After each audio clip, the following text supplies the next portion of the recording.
Thank you.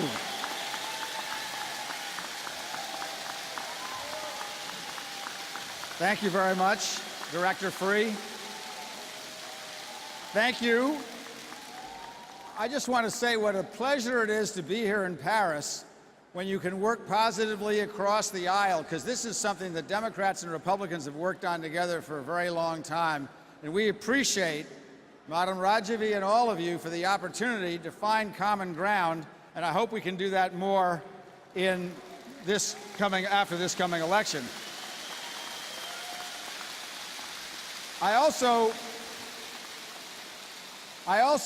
want to congratulate the resistance on the size of this crowd. It's bigger than Donald Trump's rallies. Very good.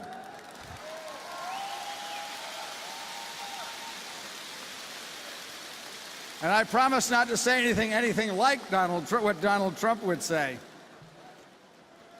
So there are some thank yous that I'm going to make, some of which are unexpected. I do want to thank the State Department.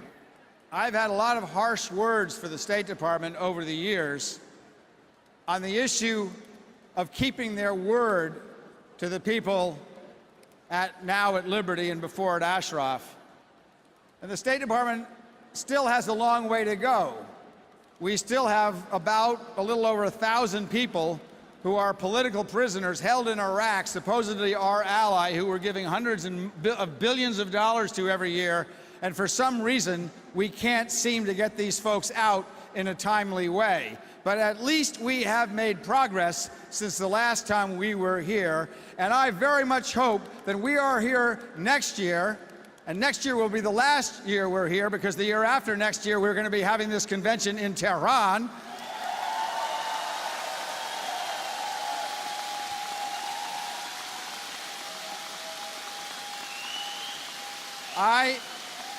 I really hope that next year we are not having to come here and talking about the people who are interned in Camp Liberty, and that we can thank the State Department fully for getting the job done that they promised that they would get done over 10 years ago.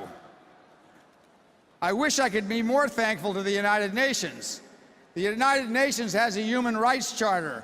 I suggest they look at the Human Rights Charter and look at the people and what's going on in human rights at the hands of the Iraqi government and the Iranian government, who is directing the Iraqi government.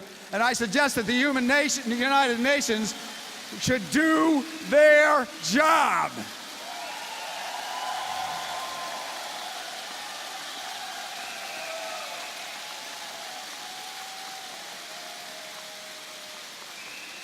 And I want to remind my fellow Americans that are at home right now a little bit about the nature of the regime. We've heard a lot about it. I'm not going to go through all the statistics, but not only have they murdered 2,500 of their own people in the last 3 years under the supposed moderate Rouhani, but they have helped murder 250,000 Syrian civilians by supporting the butcher of Damascus, Bashar al-Assad.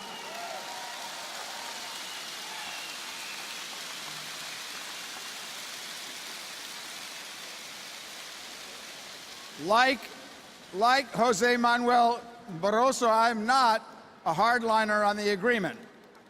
I think you have to engage with your enemies.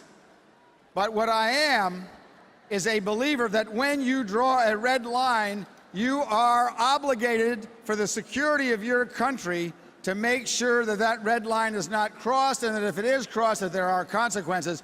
And this is not a partisan event, but I'm supporting Hillary Clinton because I believe that she is going to keep those red lines intact and do something if somebody crosses them, particularly the mullahs in Tehran.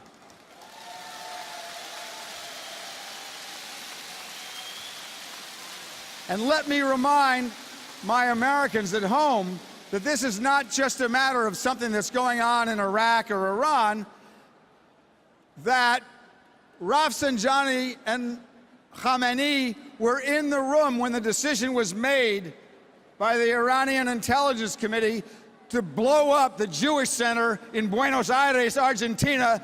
These people are war criminals, and they should be treated as war criminals. They should be indicted. They should be brought to The Hague for murdering Jews in other countries.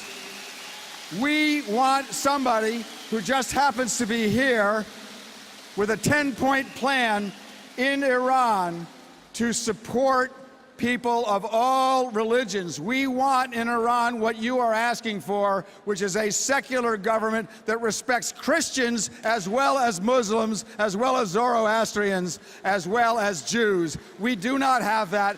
These people have Jewish blood on their hands in Argentina, and we should remind them of that, and we should take them to The Hague.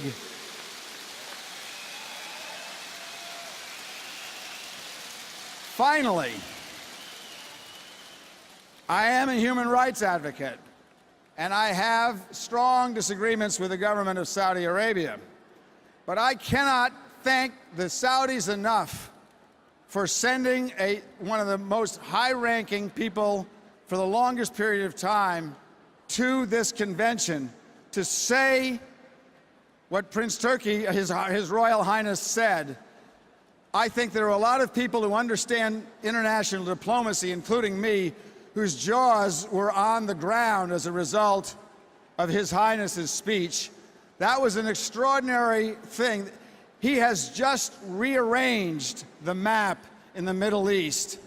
We usually don't have breaking news out of these conventions, this worldwide importance. What the Saudis have done here today is of worldwide importance. I guarantee you that the regime of the mullahs will notice, that the State Department of the United States will notice, that the Europeans will notice, that the Chinese will notice.